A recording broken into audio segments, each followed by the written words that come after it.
आज हम पाठ 9 समानुपात और विलोमानुपात के अंतर्गत समानुपात डायरेक्ट प्रोपोर्शन, जो अंग्रेजी में इसको संबोधित शब्दावली दी गई है। पिछली कक्षा में हमने क्या देखा, दो संख्याओं की तुलना कर अनुपात के रूप में किस प्रकार लिखते हैं और उसके बारे में हमने जानकारी प्राप्त की। लेकिन आज हम इस चित्र को देखेंगे और जिसमें व्यास और वृत्त के भागों को दिखाया गया है और व्यासों की संख्या तथा उसके कारण होने वाले वृत्त के भागों की संख्या का क्या संबंध होता है, ये यहाँ इस आकृति में दिखाया गया है। इसके यहाँ पर 4 आकृति दी गई है। हम ए बी सी डी के अंतर्गत ए बी और डी ये 3 आकृति पर विशेष ध्यान देंगे। इसमें आकृति ए में एक व्यास के कारण वृत्त के 2 भाग हुए। आकृति बी में 2 व्यासों के कारण वृत्त के कितने भाग हुए?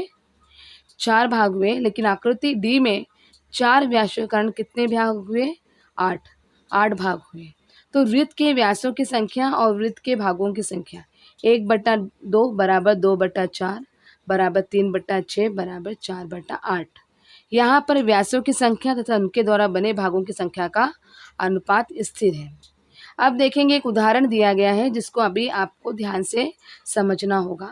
किसी नगर पालिका की पाठशाला के विद्यार्थियों को प्राप्त कापियों की संख्या नीचे तालिका में दिखाई गई है। जैसे विद्यार्थियों की संख्या ऊपरी भाग में है और नीचे भाग में जो कापियाँ दी गई हैं, जैसे 15 है विद्यार्थी और 90, 12 विद्यार्थी हैं तो 72, 10 विद्यार्थी हैं तो उनको 60, 5 विद्यार्थी तो उनको 30। अब विद्यार्थियों की संख्या हम और कापियों की संख्या यह हम अनुपात में लिखेंगे, मतलब बट्टे के रूप में।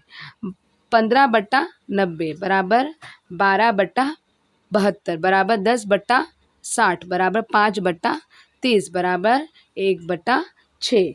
इसका अर्थ यह होता है कि सभी का जो अनुपात है वह 1/6 ही है। जैसे अर्थात यह अनुपात 1/6 ये स्थिर अर्थात अस्थाई कांस्टेंट है। उपयुक्त दोनों उदाहरणों में दिखाई देता है कि व्यासों की संख्या बढ़ने पर भागों की संख्या बढ़ती है। विद्यार्थियों की संख्या कम होने पर कापियों की संख्या भी कम होती है। व्यासों की संख्या तथा वृत्तों के भागों की संख्या समान अनुपात में है। उसी प्रकार विद्यार्थियों की संख्या तथा कापियों की संख्या भी समान अनुपात में है। तो यहाँ पर आप लोगों ने ये अनुपात की संक्रिया को समझ लिया होगा। अब देखेंगे यहाँ पर हम विशेष रूप से जो क्वेश्चन दिया गया है प्रश्न संग्रह 37 के एक उदाहरण, पहले हम उसके आगे का उदाहरण यहाँ पर किताब में दिया गया है उसको हम देख लेते हैं और इसके कारण आप प्रश्न संग्रह 37 का जो है प्रश्न जो है वो आप हल कर पाओगे। तो अब हम देखते हैं, उदाहरण दिया गया है कि 10 पेन का मूल्य अगर 60 रुपये हो तो ऐसे 13 पेन का मूल्य कितना होगा। अब 13 पेन का मूल्य ज्ञात करना है। मानो कि 13 पेन का मूल्य जो है वो x रुपये है। हमें क्या मान करना पड़ेगा कि 13 जो पेन है उसका मूल्य कितना है, माना x रुपये है, क्योंकि 10 पेन का मूल्य उसने बता दिया है। 10 अगर आप पेन खरीदते हो तो उसकी कीमत कितनी होगी, 60 रुपये। अब आपको 13 पेन खरीदने हैं तो आपको कितने मूल्य देने पड़ेंगे, कितनी रकम देनी पड़ेगी, उसको हमें जानकारी प्राप्त करनी है। तो इसके लिए हम उसको मानेंगे x रुपये। अब पेन की संख्या तथा उसका मूल्य समानुपात में है, जैसे 10/60 है। और उसके बाद क्योंकि 10 रुपये का जो है पेन 10 जो है वो पेन की संख्या है और उसका मूल्य जो है वो नीचे दिया गया है, बट्टे में अनुपात में दिया गया है 10/60 बराबर 13/x। 13 जो है वो पेन की संख्या है और x जो है उसका मूल्य जो हमें ज्ञात करना है।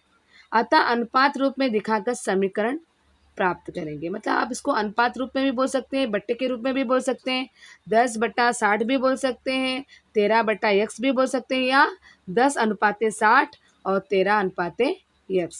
इस तरह से हमने बट्टे के रूप में लिख दिया है, अनुपात के रूप में लिखा है। और इसमें हर समय ध्यान में रखना है कि इसमें तिरछे ढंग से संक्रियाएं होती हैं। 10x होगा, 10 का गुणा x में होगा, और जैसे जो अंश है वो दूसरे जो अनुपात के x से उसको गुणा करेंगे और दूसरे भाग का जो अनुपात है उसका जो अंश है वो पहले वाले अनुपात के हर से उसका गुणा किया जाएगा। इस बार तिरछे रूप में हम गुणा करेंगे, दोनों पक्षों में किससे करेंगे 60x से गुणा करने पर। अब देखो 60x यहाँ पर किया है 10x हो गया, फिर 60 गुणे 13 तो कितना हो गया 13 का पहाड़ा 6 बार पढ़ेंगे तो 78 होता है, 0 उसके साथ में जुड़ जाएगा।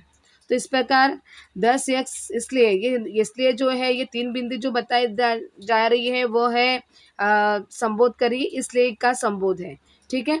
उसके बाद 10x बराबर 780।